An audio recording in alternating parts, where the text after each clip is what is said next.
Hello everyone, this is Aditi Sharma and welcome back to Chanakyam coaching road. आज के इस lecture में हम लोग बजट का सेकंड पार्ट डिस्कस करने वाले हैं और यहाँ पे हम देखेंगे बजट डेफिसिट यानी कि घाटा। और अगर आपको मैं बताऊँ, आपने कभी ना कभी बजट को अवश्य देखा होगा और अगर आपने बजट को देखा होगा तो वहाँ पे एनालाइज किया होगा कि बजट में किस कई प्रकार के आपके डेफिसिट्स दिखाए जाते हैं। जैसे कि आपका फिजिकल डेफिसिट होता है, आपके पास प्राइमरी डेफिसिट होता है। तो वो डेफिसिट्स यानी कि वो घाटा आपके पास क्या होता है, उसी चीज़ के बारे में आज हम डिस्कस करने वाले हैं, जो कि गवर्नमेंट में जब बजट बनाया जाता है वहाँ पे हमारे लिए डिस्कस करना बहुत ज़्यादा इंपॉर्टेंट हो जाता है। सो अगर आप लोगों को वीडियो पसंद आए तो वीडियो को लाइक कीजिएगा, चैनल को सब्सक्राइब कीजिएगा एंड अपने फ्रेंड्स के साथ शेयर करना मत भूलिएगा। चलिए बढ़ते हैं आगे इस बजट डेफिसिट के कॉन्सेप्ट में। यहाँ पे आप सबसे पहले देख ही पा रहे हैं कि जो डेफिसिट है, मैंने आपको बताया था पिछले लेक्चर में भी कि जो डेफिसिट होता है उसमें क्या रहता है, हमारी जो एक्सपेंसेस होते हैं, वो हमारे ज़्यादा रहते हैं, ठीक है ना। तो यहाँ पे हमारा जो बैलेंस है वो बिगड़ जाता है, बैलेंस हमारे बजट का। जहाँ पे हमारे पास रेवेन्यू और एक्सपेंडिचर बराबर होना चाहिए था, वो रेवेन्यू और एक्सपेंडिचर हमारा बराबर नहीं हो पाता है। उसी को हम क्या कहते हैं, यहाँ जो एक्सपेंडिचर है हमारे, वो हमारे ज़्यादा हो जाते हैं और हमारी जो रिसिप्ट्स है यानी कि हमारी जो इनकम होती है वो हमारी कम रह जाती है। चलिए, डेफिसिट को पढ़ने से पहले मैं थोड़ा सा आपको रिवीजन करवाना चाहूँगी कि पिछले लेक्चर में हमने क्या देखा था। तो आप सभी को याद होगा कि मैंने वहाँ पे आप सभी से डिस्कस किया था कि बजट को हम दो पार्ट्स में देखते हैं। बजट के दो भाग होते हैं यहाँ पे। इसमें आपके पास एक साइड हम देखते हैं रिसिप्ट्स, जिसको हम बोलते हैं प्राप्तियाँ यानी कि गवर्नमेंट की इनकम, और दूसरी साइड में होते हैं एक्सपेंडिचर यानी कि गवर्नमेंट का व्यय। आय और व्यय का लेखा जोखा, यही हमारा बजट कहलाता है।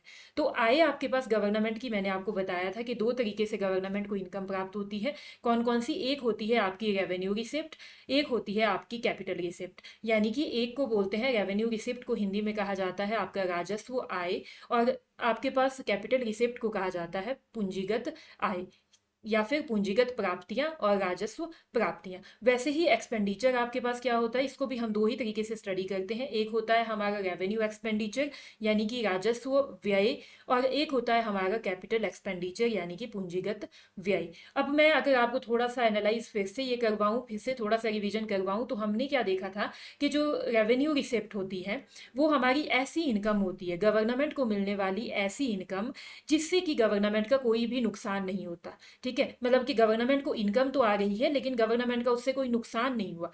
इसमें आते हैं आपके पास tax and non tax revenues, यानी कि टैक्स से मिलने वाली आय और नॉन टैक्स आय आपके पास, जैसे कि हम शुल्क लगाते हैं या फिर आपके पास कोई अन्य चीज़ें हैं, उसमें हमारे पास जो इनकम मिलेगी वो हमारी क्या होगी, रेवेन्यू रिसिप्ट होगी। लेकिन जब हम बात करते हैं कैपिटल रिसिप्ट की, तो मैंने आपको बताया था कैपिटल रिसिप्ट में क्या रहेगा कि इनकम तो हमको मिलेगी, लेकिन वो इनकम से गवर्नमेंट को नुकसान होगा, लॉन्ग टर्म में नुकसान होगा। किस तरीके से? मान लीजिए हमने क्या किया, अपने जो असेट्स हैं, हमारी जो पूंजी है हमारी, उनको बेच दिया, ठीक है, उनको बेच दिया, जिसको हम क्या बोलते हैं आपके पास डिस इन्वेस्टमेंट कहते हैं, कि गवर्नमेंट की जो प्रॉपर्टी थी उसको बेच दिया। अब देखिए गवर्नमेंट की प्रॉपर्टी खत्म हो गई ना, लूज हो गई गवर्नमेंट की प्रॉपर्टी, तो इसका मतलब क्या होगा कि गवर्नमेंट को नुकसान होगा। अब प्रॉपर्टी को बेचने से पैसा तो आ गया लेकिन नुकसान हो गया कि प्रॉपर्टी हमारी चली गई। और वैसे ही होता है लोन। लोन लेना भी आपके पास क्या है, एक कैपिटल रिसिप्ट में आता है कि लोन जब हम लेते हैं, लोन से हमको इनकम तो मिल जाती है लेकिन हमको बाद में वो वापस देना पड़ता है। ठीक है जी, तो इसका मतलब क्या है कि गवर्नमेंट के ऊपर बोझ पड़ता है, कर का बोझ पड़ता है, लाइबिलिटीज आपके पास आ जाती है। ठीक है जी, तो इसको हम कहते हैं आपके कैपिटल रिसिप्ट, जहाँ पे गवर्नमेंट को नुकसान होगा, या तो बाद में आपको वापस पैसा देना पड़ेगा या तो आपके जो असेट्स है वो खत्म हो जाएंगे। और अगर हम बात करें एक्सपेंडिचर वाली साइड में, तो यहाँ पे हमने देखा था कि जो रेवेन्यू एक्सपेंडिचर होता है, इसको हम बोलते हैं आपका राजस्व व्यय। ऐसा व्यय जो कि आपका किसी भी तरीके का कोई भी लॉन्ग टर्म में बेनिफिट नहीं देता, कोई बेनिफिट नहीं देता। मतलब कि गवर्नमेंट ने खर्चा तो किया है लेकिन ऐसी ऐसी जगह पे खर्चा किया है जिससे लॉन्ग रन में कोई फायदा नहीं होने वाला। जैसे कि आपके पास हम देख सकते हैं कि सैलरीज दी जाती है, तो सैलरीज क्या है, आपकी देनी ही पड़ती है। तो इट मीन्स इसमें क्या है कि लॉन्ग रन में कोई बेनिफिट नहीं है इन चीज़ों का। लेकिन जब हम बात करते हैं कैपिटल एक्सपेंडिचर की, तो इसको हम बोलते हैं पूंजीगत व्यय। और पूंजीगत व्यय में आपकी ऐसी चीज़ें आती है, ऐसे व्यय आते हैं जिससे कि गवर्नमेंट को लॉन्ग रन में फ़ायदा होता है। अब फ़ायदा कैसे होगा, देखिए मान लीजिए गवर्नमेंट ने व्यय किया। अब गवर्नमेंट क्या करती है, देखो व्यय करती है, इन्वेस्टमेंट करती है कैसी चीज़ों पर, जैसे कि रोड्स बना दिए, ट्रांसपोर्टेशन की फैसिलिटीज़ फैसिलिटीज अच्छी प्रोवाइड करवा दी, हॉस्पिटल्स बनवा दिए या फिर स्कूल्स बनवा दिए। तो यहाँ पे क्या है, कैपिटल पे व्यय किया गया है, यानी कि लॉन्ग रन में गवर्नमेंट के जो असेट्स है वो आपके जनरेट किए जा रहे हैं, एसेट्स बन रहे हैं, परिसंपत्तियां बन रही है, ठीक है जी। तो इसका मतलब क्या होगा, वो आपके कैपिटल एक्सपेंडिचर में आएगा। या फिर आपके पास हम कह सकते हैं कि गवर्नमेंट ने जो लोन पहले लिया था किसी दूसरी गवर्नमेंट से या किसी दूसरी जगह से लोन लिया था, उस लोन को हमने वापस दे दिया। तो इसका मतलब क्या है, खर्चा तो वहां भी हुआ ना। मान लो हमने 10 लाख लोन किसी से लिया था, अब हमने उस 10 लाख लोन को वापस दे दिया, तो खर्चा तो वहां पे भी हुआ, लेकिन उससे क्या हुआ, हमारी जो लाइबिलिटीज थी, हमारे ऊपर जो कर्ज का बोझ था वो हमारा कम हो गया, वो हमने चुका दिया, अब हमको किसी का कोई पैसा नहीं देना। तो इसका मतलब क्या होगा कि जब हमारा लॉन्ग रन में बेनिफिट हो या फिर हमने जो एक्सपेंडिचर है वो ऐसा व्यय किया है जिससे कि हमारे पास फायदा होगा, फायदा इन द सेंस या तो आपकी लाइबिलिटीज कम हो रही है या तो आपके असेट्स परिसंपत्तियां बन रही है, ठीक है जी। तो उसको हम क्या कहेंगे, उसको हम कहेंगे आपके पास कैपिटल एक्सपेंडिचर। एक तो ये परिसंपत्तियां या फिर एसेट्स में आपको कंफ्यूजन नहीं होना चाहिए। देखिए परिसंपत्ति क्या है कि अब मान लीजिए आप यहाँ पे अपने मोबाइल में इस वीडियो को भी देख रहे हैं, तो ये जो मोबाइल है ना वो आपकी परिसंपत्ति है, मतलब कि आपका असेट है, आपका धन है, आपकी दौलत है, ठीक है ना। और जो जिस जगह पे मैं अभी रिकॉर्ड कर रही हूँ, मेरे पास जो लैपटॉप है वो मेरी परिसंपत्ति है, ठीक है। आपके पास में कोई भी चीज़ है, आपके घर में टीवी है वो आपकी परिसंपत्ति है, आपके घर में रेफ्रिजरेटर है वो आपकी परिसंपत्ति है। हर चीज़ जो भी आपके पास अवेलेबल है वो आपकी परिसंपत्ति, आपकी पूंजी है, ठीक है जी। क्योंकि अगर आप उसको बाद में बेचते हैं तो इट मीन्स उससे आपको पैसा मिलेगा, तो हर वो चीज़ जिससे आपको रिटर्न में पैसा मिल सकता है वो आपकी परिसंपत्ति कहलाएगी, ठीक है। तो ये हमारा कुछ ओवरव्यू था जो हमने प्रीवियस क्लास में देखा था। अभी हम देखते हैं यहाँ पे आपके पास, अगर आपको ये डेफिनेशंस देखनी है, अच्छे से इनको समझना है, तो प्रीवियस क्लासेस को आप अच्छे से देख लीजिएगा, क्योंकि वहां पे भी मैंने अच्छे से ये सारी चीज़ें आपको करवा रखी है। बट स्टिल यहाँ पे फिर से मैंने नोट डाउन करवा किया है, तो आप देख लीजिएगा कि क्या क्या यहाँ पे लिखा गया है। जो चीज़ें मैंने अभी आपको बताई है वही यहाँ पे डेफिनेशन के फॉर्म में लिखी गई है। कैपिटल रिसिप्ट क्या होता है, रेवेन्यू एक्सपेंडिचर क्या होता है, रेवेन्यू रिसिप्ट क्या होता है, या फिर कैपिटल एक्सपेंडिचर क्या होता है, ये सारी की सारी बातें मैंने आपको ऑलरेडी समझा दी है। आप यहाँ पे फिर भी इसको पढ़ना चाहे तो पढ़ सकते हैं, बाइलिंगुअली हिंदी भी है और आपके पास इंग्लिश में भी दिया गया है। चलिए अब हम आगे बात करते हैं आपके पास में डेफिसिट्स की। अब बेटा डेफिसिट का मतलब होता है, मैंने आपको प्रीवियस लेक्चर में अगर आपने प्रीवियस लेक्चर को ठीक से एनालाइज किया होगा तो वहां पे मैंने आपको लास्ट में एक कॉन्सेप्ट समझाया था, और वो कॉन्सेप्ट मैंने आपको बताया था कि आपके पास क्या रहता है, आपके पास में एक होता है बैलेंस बजट यानी कि संतुलित बजट, जहां पे आपका गवर्नमेंट की जो रिसिप्ट्स होती है यानी कि राजस्व होता है वो बराबर होता है एक्सपेंडिचर के, ठीक है। वो था आपका बैलेंस बजट। मैंने एक आपको बताया था कि अनबैलेंस बजट होता है, जहां पे या तो आपका डेफिसिट बजट होगा यानी कि घाटे वाला बजट होगा, या तो आपके पास में सरप्लस बजट होगा। अब जो ये डेफिसिट बजट है, डेफिसिट का मतलब होता है घाटा होना। इसका मतलब अगर आपकी एक्सपेंडिचर्स ज्यादा है, आपके पास एक्सपेंडिचर आपके ज्यादा है एंड आपकी रिसिप्ट्स आपकी कम है, तो इसका मतलब ये क्या होगा, आपके पास डेफिसिट बजट का एग्जाम्पल होगा, ठीक है जी। मतलब कि डेफिसिट का मतलब होता है घाटा होना। अब गवर्नमेंट को जो इनकम मिल रही है यानी कि रिसिप्ट जिसको बोलते हैं, वो इनकम आपकी कम मिल रही है लेकिन एक्सपेंडिचर व्यय आपका ज्यादा हो रहा है, ठीक है। तो वही था आपके पास में डेफिसिट। और सरप्लस की अगर हम बात करें तो इसमें मिलने वाली जो इनकम होगी वो ज्यादा होगी और आपके जो एक्सपेंडिचर है, व्यय है, वो आपके कम होंगे, ठीक है। तो यहाँ पे गवर्नमेंट के, देखिए आज की डेट में जो गवर्नमेंट है ना, सभी को डेफिसिट का सामना करना ही करना पड़ता है, क्योंकि ऐसी कोई भी गवर्नमेंट नहीं है जिसके पास में अपने पास इतना धन दौलत है कि वो अपने खुद के पैसों से अपने देश में हर प्रकार की सुख सुविधाओं को ला सके, ठीक है। इसलिए क्या करना पड़ता है कि आपको डेफिसिट का सामना करना पड़ता है। डेफिसिट इन द सेंस कि खर्चा आपका ज्यादा हो जाता है लेकिन आपके पास में रेवेन्यू उतना आ नहीं पाता, इनकम उतनी आ नहीं पाती है। तो सिंपल सी बात इसमें क्या है कि जो गवर्नमेंट के जो इनकम आनी थी जैसे कि टैक्स एंड ऑल, ये आपके पास आ नहीं पा रहे हैं, लेकिन आपका खर्चा ज्यादा जा रहा है, तो उसको हम कहेंगे आपके पास डेफिसिट। अब इन डेफिसिट को कितने प्रकार से हम स्टडी करते हैं, मेजरली मैं आपको मेन, वैसे तो बहुत सारी टाइप्स हम इसमें पढ़ते हैं, लेकिन मेजरली आपके पास जब हम बजट को एनालाइज करते हैं ना बेटा, तो बजट को एनालाइज करते हुए हमारे पास 4 टाइप के बजट बहुत ज्यादा इंपॉर्टेंट होते हैं जो कि आप देख देखते हैं। और यहाँ पे मैंने आपके पास बजट 2025-26 जो अभी हमारा आया था उसकी भी कुछ स्लाइड्स ऐड की है, तो आपको वहाँ पे भी पता चल जाएगा कि अभी आपका कितना कितना बजट चल रहा है, कितना कितना आपका जो डेफिसिट है वो कितने कितने रेट्स आपके चल रहे हैं। इसमें मेजरली आज की इस क्लास में हम लोग डिस्कस करने वाले हैं आपका, एक तो होगा बजट डेफिसिट, यहाँ पे मैं शॉर्ट फॉर्म लिख रही हूँ, बाकी आगे मैंने अच्छे से आपको एक्सप्लेनेशन इसकी दे रखी है।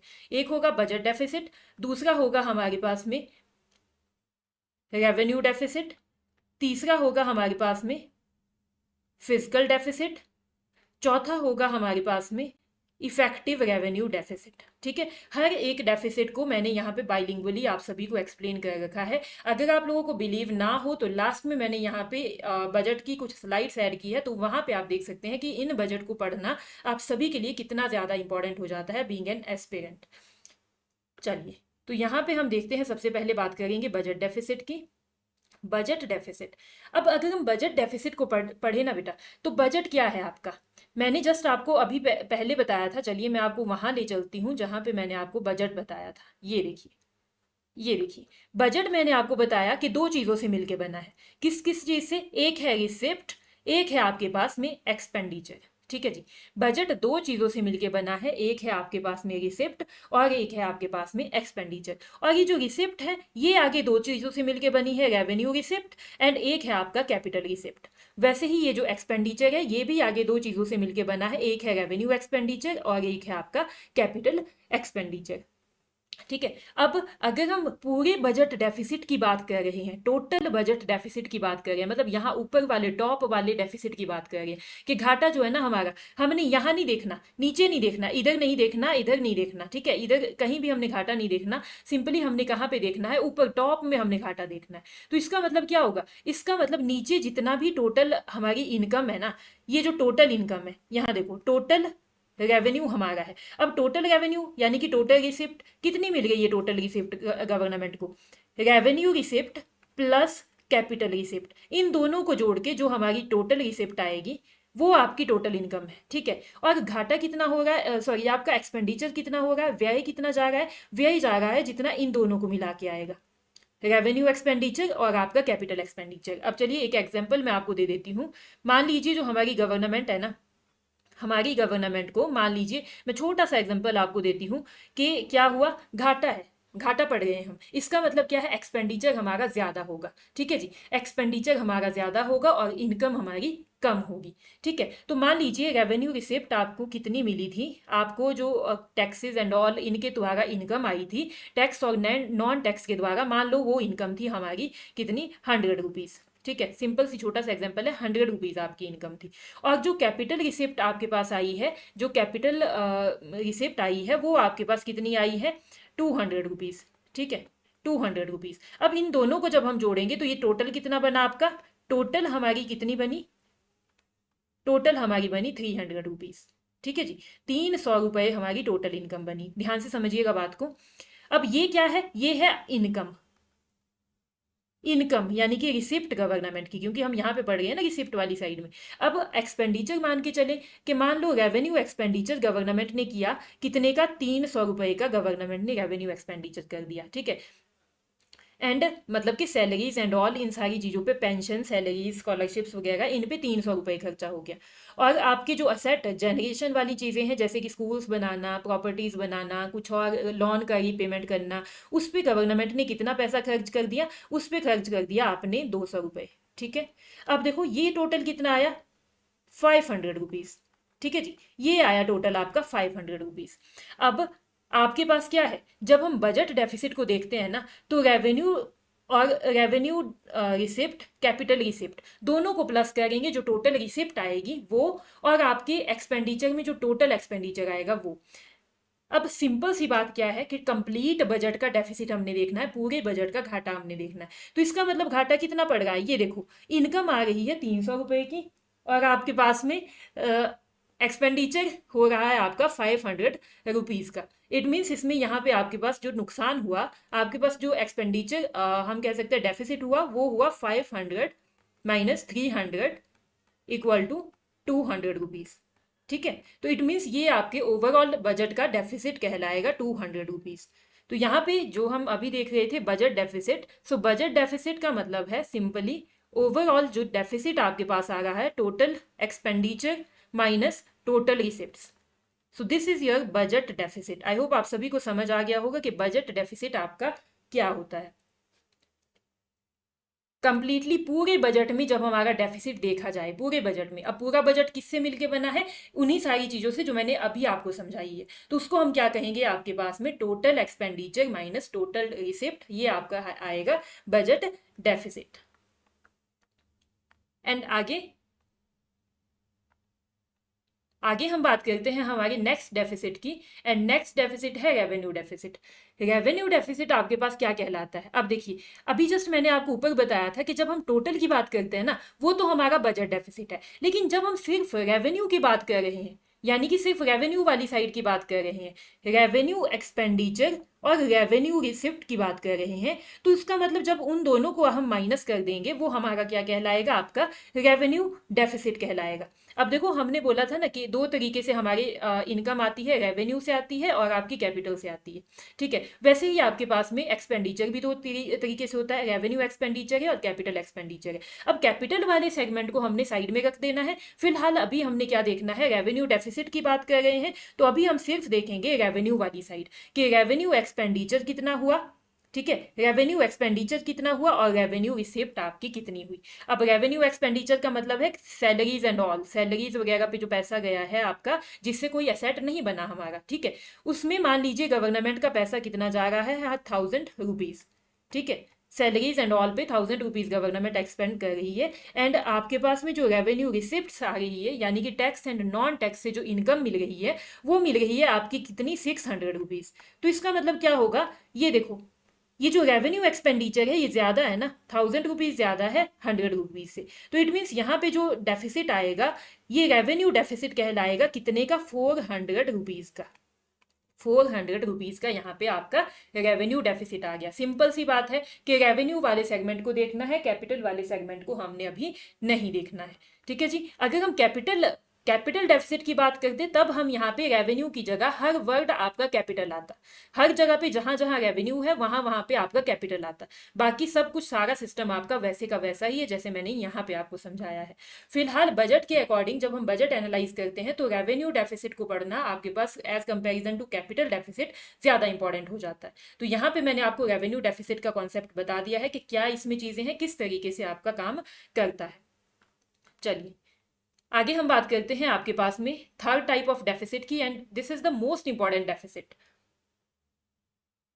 सबसे ज्यादा महत्वपूर्ण, सबसे ज्यादा इंपॉर्टेंट आपके ये डेफिसिट का पार्ट है, और इसको हम कहते हैं फिजिकल डेफिसिट, यानी कि राजकोषीय घाटा। हिंदी में इसको कहा जाता है राजकोषीय घाटा। ठीक है, अगर मैं आपको ओवरव्यू बताऊं बेटा, तो राजकोषीय घाटा जो है ना, ये आपके पास क्या दिखाता है कि गवर्नमेंट को कुल कितना पैसा उधार लेना पड़ रहा है, कुल कितना पैसा उधार लेना पड़ रहा है। अब इसको अगर हम समझे, जो मैंने अभी आपको स्टेटमेंट बताई है, तो इसके लिए मैं आपको एक एग्जांपल देती हूँ। मान लीजिए आप अपने अपनी बात करते हैं कि आपने क्या किया? 1000 रुपीज का किसी से लोन ले लिया। ठीक है, किसी से आपने 1000 रुपीज का लोन ले लिया। अब आपने सॉरी, लोन नहीं, अभी हम खर्च की बात कर रहे हैं, लोन की बात हम बाद में करेंगे।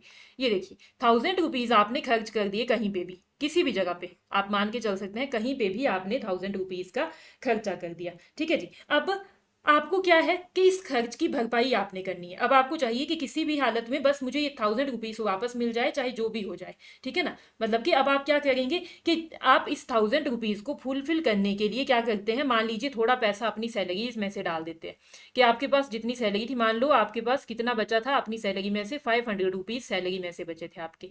ठीक है, 500 रुपये अपनी सैलरी में से आपके पास बच गए थे, तो 500 रुपये तो आपके आ गए। लेकिन अब आप क्या चाहेंगे? अब आप चाहेंगे कि भाई आपको, देखो 500 तो आपके आ गए, अब 500 और बच गए आपके पास। अब आपको क्या चाहिए कि 1000 रुपीज आपने पूरे करने हैं। अब मान लो क्या किया आपने, आपने जो है ना अपनी कोई प्रॉपर्टी है उसको आपने बेच दिया, कुछ भी आपने, मतलब कि मान लीजिए आपकी कोई शॉप थी, उसको आपने किसी के पास बेच दिया। अब उस शॉप को बेचने से आपके पास कितना पैसा आया? 200 रुपये।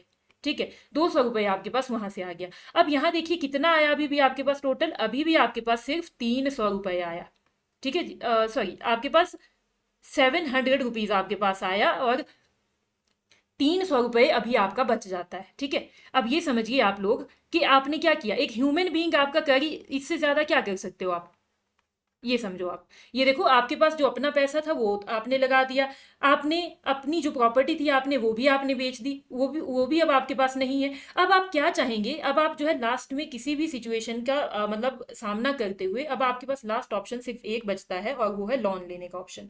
अब आप क्या करेंगे, किसी भी व्यक्ति से लोन ले लेंगे। कितने का लोन लेंगे, आपके पास ₹300 का आप लोन ले लेंगे। ₹300 का आप लोन ले लेंगे। क्यों, क्योंकि आपको क्या करना है अब, ₹300 आपको चाहिए ना, क्योंकि ₹1000 तो आपने पूरे करने ही करने हैं, और इसके लिए अब आपको क्या चाहिए कि ₹300 का आप लोन ले लेंगे।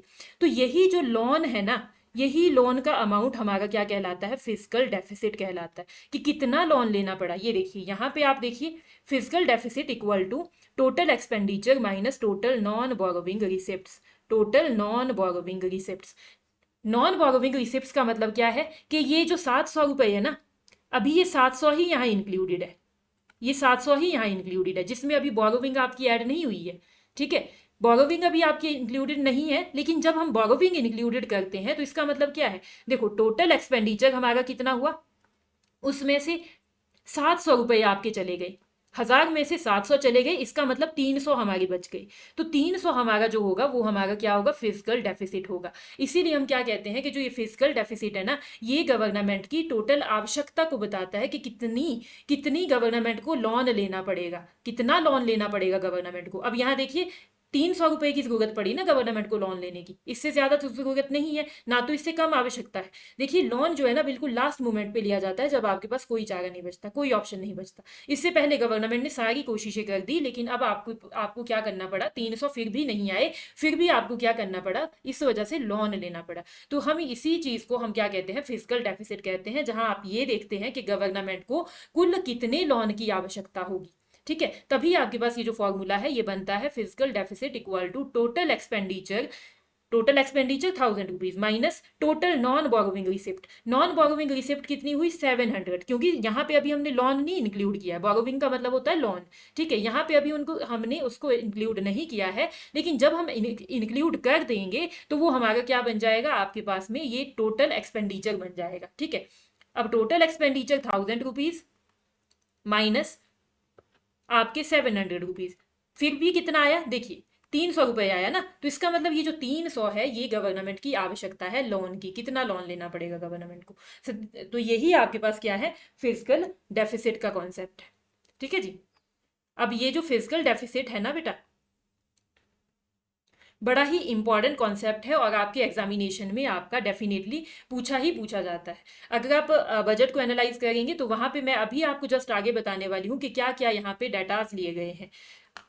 अभी जो आपका 2025-26 का जो बजट आया है, वहां पे बजटरी एस्टीमेट में आपका जो फिजिकल डेफिसिट है उसका, उसको टोटल जीडीपी का 4.4% रहने की यहाँ पे संभावना बताई गई है। ठीक है जी, बजटरी एस्टीमेट जो हमारे कहते हैं, ये कहते हैं कि आपके 4.4% होगा टोटल जीडीपी का आपका बजट डेफिसिट। और जीडीपी क्या होता है ये मैं ऑलरेडी आप लोगों को समझा चुकी हूँ अपने प्रीवियस लेक्चर्स में। चलिए आगे हम बात करते हैं अपने प्राइमरी डेफिसिट की। एंड प्राइमरी डेफिसिट का मतलब होता है आपके पास कि गवर्नमेंट ने क्या किया, गवर्नमेंट ने लोन, हम कह सकते हैं कि गवर्नमेंट ने आपके पास में लोन लिया था प्रीवियस ईयर में। मान लो ना, मैं अगर अपनी बात करती हूँ, मान लो मेरी इनकम अभी कितनी है, मान लो अभी एट प्रेजेंट इस महीने मेरी इनकम हुई ₹1000। ठीक है, ₹1000, लेकिन मैंने पिछले महीने किसी से लोन लिया था ₹500 का।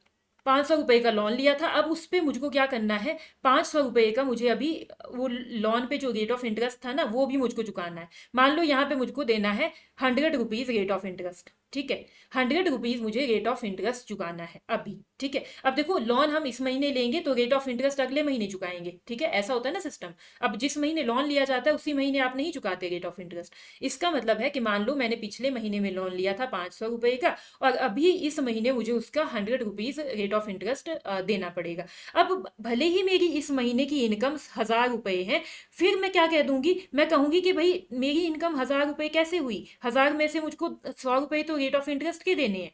ठीक है, रेट ऑफ इंटरेस्ट के देने हैं, तो इसका मतलब मेरी जो टोटल इनकम होगी इस महीने में कितनी होगी, 900 रुपए की ही होगी। तो यही जो सिस्टम है ना, यही सिस्टम आपका क्या कहलाता है, प्राइमरी डेफिसिट कहलाता है। ये देखिए, प्राइमरी डेफिसिट कहलाता है, primary deficit equal to fiscal deficit minus interest payments, fiscal deficit minus interest payments. अब ये क्या कहता है कि गवर्नमेंट ने जब गवर्नमेंट ने बोला, देखो सिंपल सी बात है ना कि आपका जो ये प्राइमरी डेफिसिट एंड ऑल है, ये कॉन्सेप्ट किस लिए नए जोड़े जाते हैं, इस वजह से क्योंकि गवर्नमेंट ये चाहती है कि उनका जो डेफिसिट है ये कम से कम दिखे, मतलब कि जो डाटा निकाला जाता है ये उसमें ये ना लगे कि गवर्नमेंट का डेफिसिट बहुत बढ़ रहा है, गवर्नमेंट पे बहुत ज्यादा उधारी है, ऐसा ना लगे लोगों को। इस वजह से ये सारी नई नई चीजें यहाँ पे ली जाती है। अब प्राइमरी डेफिसिट में इन्होंने क्या कह दिया कि फिजिकल डेफिसिट तो भले ही हमारा है, ठीक है, फिजिकल डेफिसिट तो भले ही हमारा जितना भी है, मान लो 1000 रुपए फिजिकल डेफिसिट है, अब उस 1000 रुपए में से हमने लोन का रिपेमेंट भी तो करना है, मतलब कि लोन पे रेट ऑफ इंटरेस्ट जो हमने देना था वो भी तो देना है, ठीक है ना। तो इसका मतलब क्या है, जब हम उस फिजिकल डेफिसिट में से लोन का अमाउंट निकाल देंगे, तो वो लोन के रेट ऑफ इंटरेस्ट का अमाउंट निकाल देंगे, तो वो हमारा क्या बचेगा, वो हमारा कहलाएगा प्राइमरी डेफिसिट। प्राइमरी डेफिसिट यानी कि physical deficit minus interest payments आपका कहलाएगा आपका प्राइमरी डेफिसिट, ठीक है जी। मतलब ये ना, देखो एक हिसाब से आप इसको ऐसे देख सकते हैं कि अगर गवर्नमेंट का फिजिकल डेफिसिट बहुत ज्यादा है, ठीक है, बहुत ज्यादा है, तो हमको लगेगा, आम इंसान को लगेगा कि ओ माय गॉड इतना ज्यादा फिजिकल डेफिसिट, ठीक है। तो गवर्नमेंट क्या करते हैं, उसमें गवर्नमेंट को ये दिखाना होता है कि भाई अब आप लोग ये चीज मत देखिए कि हमारा फिजिकल डेफिसिट कितना है, ये भी तो देखिए कि फिजिकल डेफिसिट में से हमने इंटरेस्ट पेमेंट कितना किया, लोन जो पहले लिया गया था उस पर कितना पेमेंट किया, ठीक है ना। तो इसका मतलब वही हमारा प्राइमरी डेफिसिट कहलाएगा। एंड अगर हम बात करते हैं आपके पास में लास्टली इफेक्टिव रेवेन्यू डेफिसिट की, तो इफेक्टिव रेवेन्यू डेफिसिट हमारे पास कहलाता है कि जब रेवेन्यू डेफिसिट में से, अब देखो रेवेन्यू डेफिसिट मैंने आपको ऊपर समझा दिया कि रेवेन्यू डेफिसिट आपका क्या होता है। अब रेवेन्यू डेफिसिट में से जब grants for creation of capital assets को माइनस किया जाता है, अब ये क्या चीज़ है, देखो हमारी जो सेंट्रल गवर्नमेंट होती है ना बेटा, हमारी जो सेंट्रल गवर्नमेंट होती है, केंद्र सरकार होती है, वो क्या करती है, राज्यों को नई नई क्रिएशन करने के लिए, यानी कि जैसे कि आपके रोड्स बनाने के लिए, हॉस्पिटल्स बनाने के लिए, या कुछ परिसंपत्तियां एसेट्स जनरेशन के लिए लोन प्रोवाइड करवाती है, ग्रांट्स प्रोवाइड करवाती है। मान लो एचपी गवर्नमेंट है, एचपी गवर्नमेंट को सेंट्रल गवर्नमेंट ने ग्रांट्स प्रोवाइड कर दी कि आप जो है इससे कोई एसेट परिसंपत्ति का निर्माण कर दीजिए, ठीक है, रोड्स बना दीजिए या फिर कोई ब्रिजेस बना दीजिए। तो अब गवर्नमेंट क्या कहेगी, सेंट्रल गवर्नमेंट क्या कहेगी कि हमने grants for creation of capital assets दिया था, मतलब कि हमने कुछ पैसा जो है ना ऐसी जगह पे लगाया, ऐसी जगह पे एक्सपेंडिचर हुआ, हमारा है तो एक्सपेंडिचर ही है, ऐसी जगह पे लगाया जिससे आपके पास क्रिएशन ऑफ कैपिटल असेट्स हुआ, यानी कि देश में परिसंपत्तियों का निर्माण हुआ, ठीक है। तो इसका मतलब अब जो ये कैपिटल असेट वाली चीजें हैं ना, ये आपको पता है कि कैपिटल असेट्स वाली चीजें हम कैपिटल रिसिप्ट में पढ़ते हैं या कैपिटल एक्सपेंडिचर में पढ़ते हैं। तो इसलिए यहाँ क्या कहा जाता है कि रेवेन्यू डेफिसिट में पढ़ना इसको सही नहीं है, हमको इसको कहाँ पढ़ना पड़ेगा, कैपिटल डेफिसिट में पढ़ना पड़ेगा। क्यों, क्योंकि कैपिटल वाली जो चीजें हैं ना, मैंने आपको बताया था कि कैपिटल जनरेशन का जो सिस्टम है वो आपका कैपिटल डेफिसिट में चलता है। तो इसी वजह से रेवेन्यू डेफिसिट में से grants for creation of capital assets को माइनस कर दिया जाता है, तब जाके हमारा निकलता है इफेक्टिव रेवेन्यू डेफिसिट, ठीक है जी। तो ये आपके पास इफेक्टिव रेवेन्यू डेफिसिट है कि रेवेन्यू डेफिसिट में से हमने ऐसे आपके ग्रांट्स को निकाल दिया जो हमने कैपिटल असेट्स को बनाने के लिए दिया था। ग्रांट्स क्या है, सिंपली पैसा, कि सेंट्रल गवर्नमेंट ने कुछ पैसा खर्च किया किस पे, ऐसी जगह पे जिससे परिसंपत्तियां बनी, ठीक है। तो इसका मतलब वो क्या होगा आपके पास में, इफेक्टिव रेवेन्यू डेफिसिट कहलाएगा। ये जो कॉन्सेप्ट्स है बेटा, बड़े ही क्रिटिकल से कॉन्सेप्ट्स लगते हैं, लेकिन समझने आपके लिए बहुत ज़्यादा हेल्पफुल है, ये बहुत ज़्यादा इंपॉर्टेंट हो जाता है इनको समझना। तो ये यहाँ पे आप सभी अभी देखिए, मैंने आपको बताया था कि कुछ स्लाइड यहाँ पे ऐड मैंने करी है, ये आप देख लीजिए, बहुत ज़्यादा हेल्पफुल रहेगी आप सभी के लिए, जो भी अभी करंट वाले एग्जामिनेशन होने हैं, यहाँ पे आपका बड़ा इंपॉर्टेंट सेगमेंट है। अभी हमारे जो बजट की एस्टिमेट 2025-26 के हैं, उसके अकॉर्डिंग इफेक्टिव रेवेन्यू डेफिसिट, जो मैंने लास्ट में आपको बताया, effective revenue deficit percentage of GDP, total GDP का कितना परसेंट रहने की आपकी एस्टिमेट लगाया गया है, 0.3%। और जो प्राइमरी डेफिसिट है, ये आपके पास जिसमें हम आपके इंटरेस्ट पेमेंट को माइनस करते हैं, वो कितना परसेंट रहने की अनुमान है वो है आपका 0.8% ऑफ टोटल जीडीपी। ठीक है, और आपका जो रेवेन्यू डेफिसिट है, रेवेन्यू डेफिसिट आपका 1.5% ऑफ टोटल जीडीपी रहने की संभावना है। और आपके पास में फिजिकल डेफिसिट कितना लगाया गया है बजट की एस्टीमेट, आपका 4.4% रहने की यहाँ पे अनुमान लगाया गया है। और आप यहाँ पे भी देख सकते हैं 2024-25 के जो रिवाइज्ड एस्टीमेट है वो क्या कहते हैं, उनके अकॉर्डिंग इसका डाटा कितना है। और साथ ही साथ में आपके 2022-23 एंड आपके 23-24 का डाटा भी यहाँ पे दिया गया है। सिंपली आपने ध्यान रखना, जो आपकी ब्लू वाली लाइन है, ऊपर ही ऊपर वाली लाइन है, ये आपके फिजिकल डेफिसिट दिखा रही है, आपके राजकोषीय घाटा को दिखा रही है। और जो नीचे ग्रीन वाली लाइन है ये रेवेन्यू डेफिसिट को दिखा रही है। एंड आपकी जो रेड वाली लाइन है ये आपकी प्राइमरी डेफिसिट को शो करती है। एंड आपकी जो ऑरेंज वाली लाइन है ये आपकी इफेक्टिव रेवेन्यू डेफिसिट को शो कर रही है। तो ये सारी चीजें आपके पास, ये देखिए, जब भी आप बजट को देखेंगे ना, ये यूनियन बजट से लिया गया है सिस्टम। तो यहाँ पे आपको यूनियन बजट में ये चीज़ डेफिनेटली हमेशा देखने को मिलेगी कि क्या क्या कितना कितना परसेंटेज आपको इन सभी डेफिसिट का देखने को मिलेगा। ठीक है, तो इसी वजह से ये सारी के सारे डेफिसिट, ये चारों डेफिसिट पढ़ने आप सभी के लिए बहुत ज़्यादा हेल्पफुल हो जाते हैं कि आखिर ये है क्या चीज़। ठीक है, तो आई होप आप सभी को ये चीज़ें समझ में आ गई होगी। सेशन पसंद आया हो तो सेशन को लाइक कीजिएगा, चैनल को सब्सक्राइब कीजिएगा एंड अपने फ्रेंड्स के साथ शेयर करना मत भूलिएगा। Thank you so much.